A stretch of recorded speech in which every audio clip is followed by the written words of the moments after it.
Hey YouTubers, welcome back. My name's James and you're watching Blue Dog Aquatics.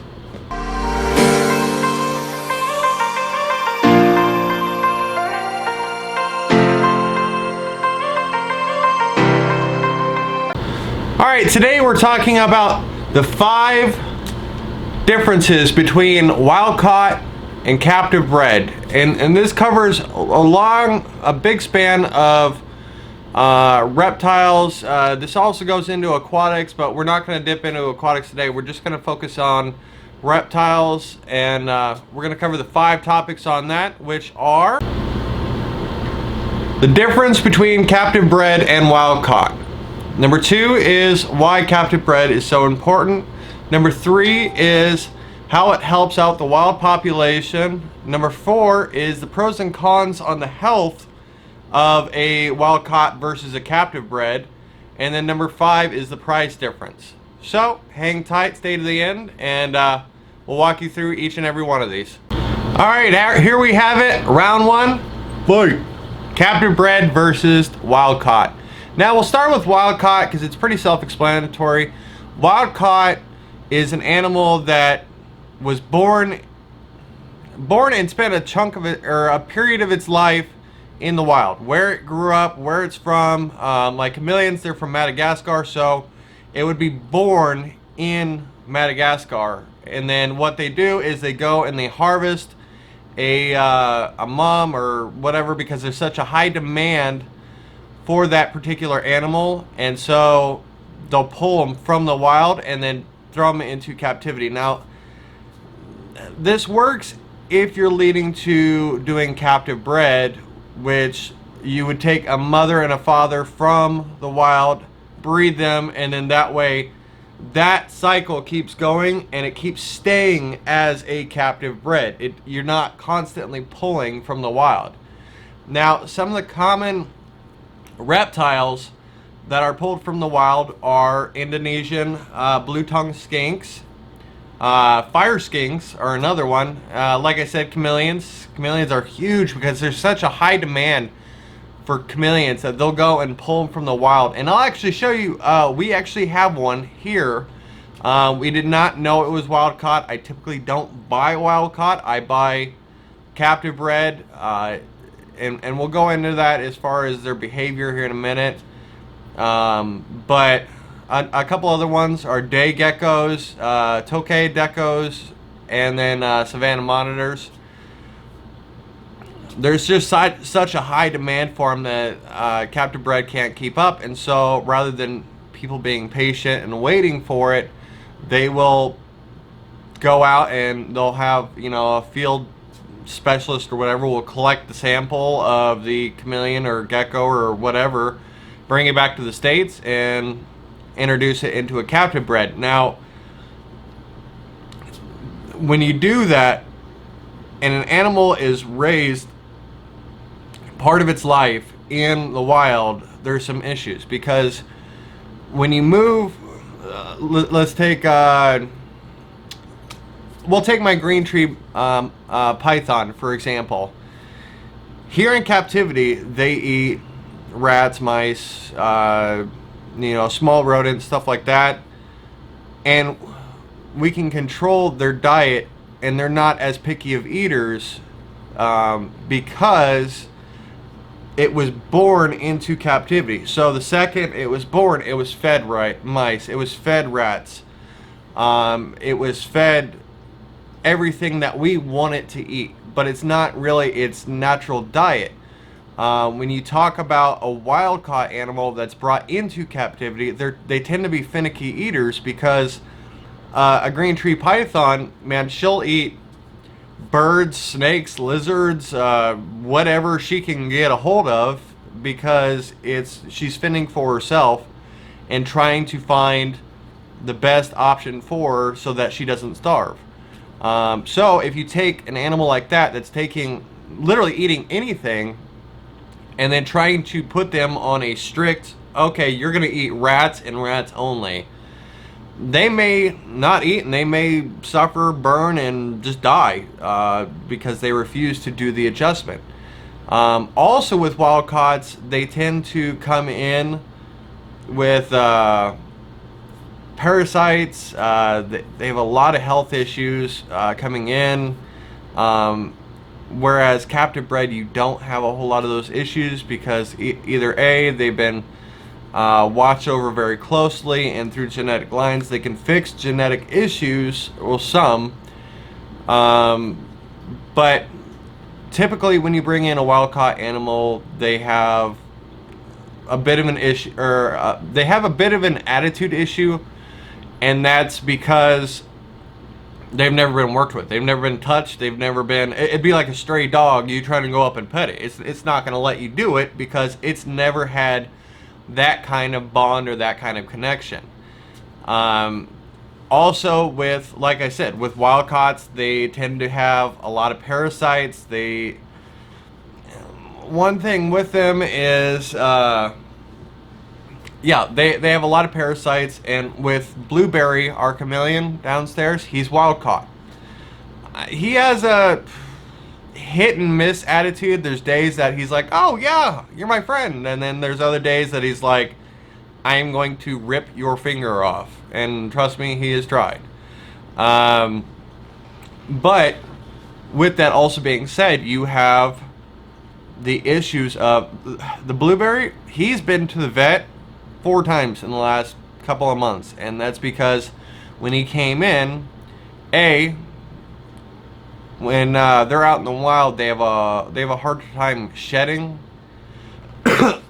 Chameleons are dry shedders, so sometimes they can get stuck shed, and he's actually lost a lot of his finger, or like a lot of his nails due to stuck shed issues. And then he also has stuck shed up on around his mouth, and I'll show you a picture of that here. And we've been working with ointments and treatment, and it just gets overall expensive when you're bringing in something from the wild, because you are chasing down a lifetime's worth, depending on the age of what this animal is when you bring it in, and of that, you're really taking a guess at how old that animal is. It may be a little older, it may be a little younger. I mean, through science, we've been able to narrow it down a lot more. But now let's jump over into captive bred. Now, captive bred is an animal that was born in captivity. So the second it's born, it's touched, it's handled, it's introduced into the food that we want it to have. And like I said, with the wild caught, that's not the case. When it was born in the wild, it's doing whatever it can to survive, so it's eating anything and everything. So they're going to be more finicky eaters, whereas a captive bred is going to be more susceptible to eating what you're feeding it, because it says, oh, okay, this is what I'm supposed to eat. Now, captive born, they're going to be, like I said, since you're getting them from birth, you're there through the birthing process, and you're imprinting on them the second they come out. They tend to be, and I can't say this with all species, because some species just have attitudes, and that's mostly from also being given up. They bond to one person, and then that person can't care for him anymore, and so it goes to another owner, and certain animals get to the point where they're like, okay, just leave me alone. I don't want to do this. But captive bred animals tend to be healthier. They tend to be a lot calmer and a lot tamer. Like the difference between a ball python that would be out in the wild versus captive bred. I mean, everybody sees ball pythons as, oh, this is a beginner animal, and it is if they are captive bred. They don't tend to bite a whole lot, but when you're out, when you have a wild caught ball python, they're gonna bite, they're gonna snip, their diet is gonna be completely different. So that wraps up our first one of the difference between captive bred and wild caught. Now we'll move on to number 2.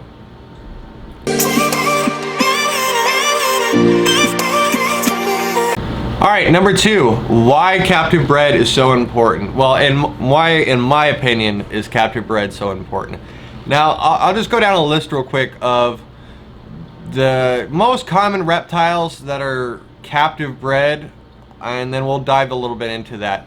You have bearded dragons, you have crested geckos, leopard geckos, northern blue-tongued skinks, ball pythons, as we talked about, boa constrictors, anacondas, Burmese pythons, and reticulated pythons. This is just a small list of reptiles that are kept captively and bred captively. Like we stated in the first section, captive bred animals are going to be a lot more tame. They're going to be a lot more docile. You're going to be able to handle them a lot more. Now, captive bred, no, we'll wait. We'll dip into the pricing in the later section. But you're going to have an easier issue, or you're going to have an easier way about it with captive bred, because, like I said, handleability is going to be a lot better versus a wild caught. They're born into humans handling them and messing with them, and them getting that sense of comfort. Captive bred also have that trait of diet, where they're like, okay, we're going to feed them mice or feed them rats, and you're going to run into issues with that from the wild, where they eat anything from lizards to snakes to who knows what else. Captive bred also have a lot less health issues, because through the genetics of their parents and their parents and their grandparents going down to their children, we're able to work out a lot of the health issues that these animals have to help them live longer. Now, I cannot say that all reptiles should be in captivity, because there are certain animals out there that we just don't know enough about, and when it comes to having them in captivity, the people that have known to have them have died just because they're so tricky and have that perfect parameter. So yes, there are some exemptions, but it is better, in my opinion, to have them from captivity versus pulling them from the wild. Now, with captivity, like I said, if you have an issue with your animal or your reptile or what have you, you can go to an experienced breeder or that and go, well, I'm thinking about getting this animal. What's the proper setup? Well, through captivity, you can have an experienced breeder go, well, you need a 40-gallon breeder, you need this type of substrate, you need this type of lighting, you need this type of heat source, and make sure to do the misting and fogging and all that. So they have very precise instructions for you, versus if you bring in something that isn't really well known in the wild and go, well, how do I take care of this? People are going to go, well, I have no idea. I mean, Google it, I guess. But captivity bred is always better, because we're not taking from the populations of the wild. And they just seem to have a better temperament, better health, and a better life.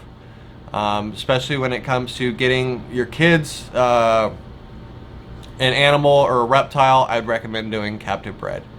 Now, we'll move on to number 3.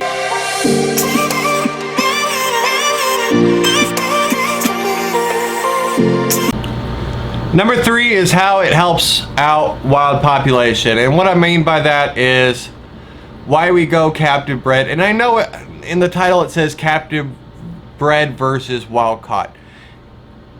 And for me, I'm honestly leaning towards captive bred, because when you take and take and take from the wild, you're depleting the wild of animals, and it can get to the point where you're actually leading these species to extinction, and we don't want that. We want the wild thriving with all these animals, and so that they can be here long after us.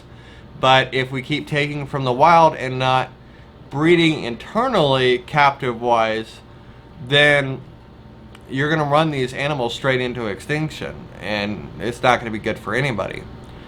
Also, there are some states that it's illegal to bring certain wild animals. You can't export them from or import them from different countries because a lot of these animals are on the endangered list, or they're just illegal to have. People go on vacation, they're like, oh, this is a cool lizard, I want to take it home. Well, you can't do that. That's how you get invasive species, and Florida has huge issues with that, with iguanas and reptile or monitors and stuff like that, because if you let them outside, they can thrive no problem. Now, here in Nebraska, if you were to put something outside, or if it were to get outside, it might survive through the winter if it found somewhere like warm to hide, but more than likely it's going to freeze to death. But like I said, I know in Florida, if you bring in, let's say you could bring in an iguana, they had a cold snap not too long ago, and they had a bunch of iguanas fall out of the trees because they froze hard and they just needed to be warmed up. Well, you need to let them warm up on their own or die of natural causes, because that's the way of life. And Florida really isn't meant for iguanas, so they don't mind that they're dying off. But if you were to take one of those and bring it inside, guess what? You now own an iguana. You cannot re-release it, because then you're releasing an invasive species. And yeah, we can go into this for hours on hours, because there are so many particular laws on bringing in certain animals. So make sure you do your research on, if you are importing an animal, make sure to go through a reputable breeder. But my number one say is go captive bred or CBB over wild caught. Leave those animals out there, let them thrive. Now, if you're planning on bringing, like we talked about earlier, if you're talking about bringing in a pair of wild caughts so that you can internally captive breed them and keep the market from, the market is in such high demand for all these animals, that they're just taking and taking and taking from the wild, and that's where you run into the extinction. So if you want to breed them to help keep people from taking from the wild, then by all means, but make sure to check up on your laws to make sure you're even allowed to do it with that typical or that particular animal in the wild or from the wild. Now we're going to move on to number 4.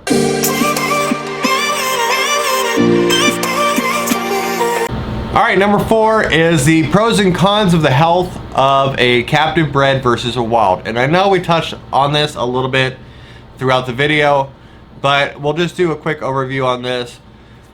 Pretty much it comes down to this. If you bring in a wild caught, you're going to run the risk of more health issues, more parasites, a lot more vet visits, and a lot more expenses. If you do a captive bred, well, guess what? They're watched a lot more, and they tend to be healthier through, and let me clarify that, they're going to be healthier if they're through a reputable breeder. So reputable breeders tend to watch very closely on the generations from mother to father to son to daughter and all that, to make sure that they are as healthy as possible to bring you, the buyer, an amazing animal that you can share with your family for many years to come. So I'm going to leave it at that. If we want to jump into that further, make sure to drop me a comment down below, and we'll dive into that a little bit further for you. Excuse me. And then also while I'm on it, make sure to like and subscribe to this video if you're enjoying this channel. We have videos every Monday and Friday. Also check out our website at www.bluedogaquatics.org, and we have Facebook, Instagram, TikTok, Twitter, Reddit. I mean, we are all over the platform, so check us out. We'll put the links up here for our Facebook and Instagram, so stay tuned for that, and check us out. We also have merchandise. if there's something that you want us to make for you, just let us know. We should have our captain, our blue bar antelope panther chameleon. He's coming in on some shirts. Those should be in here in about a week. But yeah, stay tuned for us every Monday and Friday. And now, without further ado, let's get into number 5.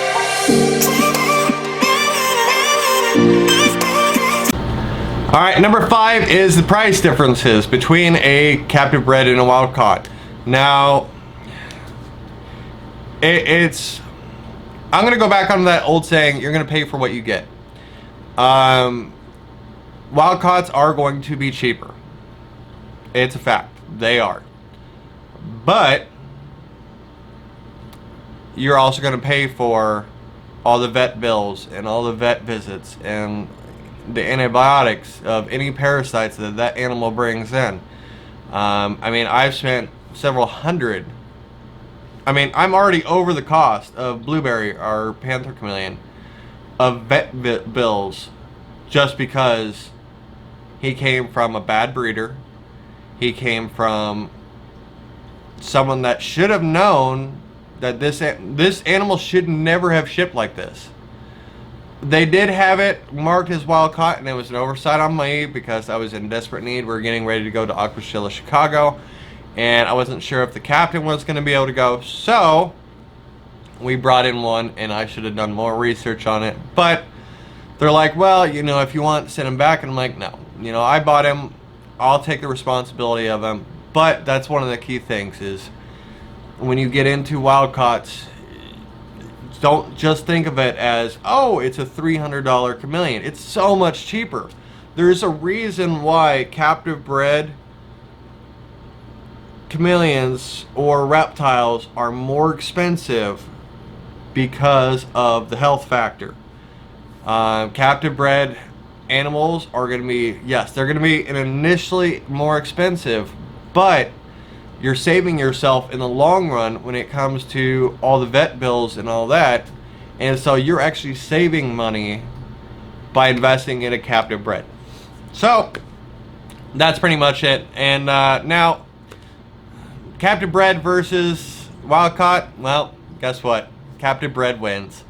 It will for me every time, just because we're not depleting our natural resources of wild caught animals, and we are learning so much more about them in captivity and how they move and how they work. So I will always buy captive bred animals if I have the choice, or if I, like I said before, if we have the opportunity to bring in an animal that, if we can bring in a parent, like a couple of wild caughts, so that they can continue doing captivity and not have to be depleted from the world, then that's a route I would look into, but I would definitely do a lot of research first.